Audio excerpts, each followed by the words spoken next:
will increase significantly in the coming days. We are determined to build a labor market capable of absorbing as many job seekers as possible, cognizant of the output of our education and training institutions, which produce talented, skilled, and motivated young people. By doing the hard work and heavy lifting now, we are laying the foundation for citizens to seize opportunities in the coming future.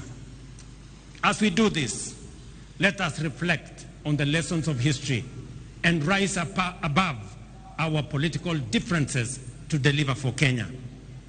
Those who came before us overcame far more turbulent divisions to score a historic victory whose everlasting legacy benefits us today and will endure for posterity.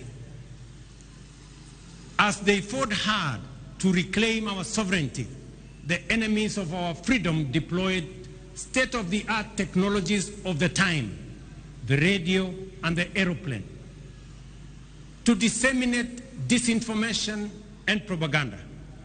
This was meant to discourage, trick, and deceive people that freedom fighters had been defeated and their leaders been captured and neutralized.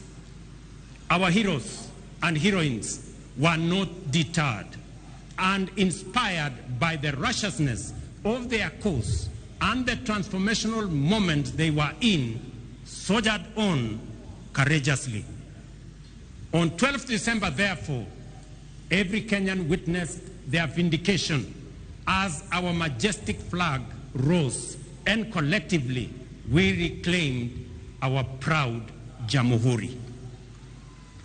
Jamhuri Day is also a moment for Kenyans to expose the fake news aimed at discrediting our ambition, sabotaging our hope, and seeking to dampen our resolve. I have no doubt that the national economic transformation agenda will succeed and deliver for the people of Kenya. I have no problem with discourse, criticism, and alternative proposals. In fact, I welcome them and listen to feedback in order to learn, improve, and become better. At the same time, I see clearly that a lot of what passes for fact are actually falsehood, and that most opposition is based on inaccurate representations and sometimes outright disinformation. We are at the stage in our social development when digital technologies have immense capacity to amplify disinformation, magnify fake news, and distort facts beyond all recognition. If we give in to these emerging negative trends, we shall pay with our freedom, democracy, and development. I therefore urge all Kenyans to participate fully in our democratic discourse, even as we work hard in nation building. At all times, let us endeavor to engage on the basis of truth. Failure to do so will take us down the path of negativity, tear us away from the values we cherish, and turn us into a people estranged from unity, who sabotage development, undermine democracy, and destroy our republic in pursuit of political expediency. When we say that the cost of basic commodities has come down, it is a fact. When we say that inflation has come down, it is a fact.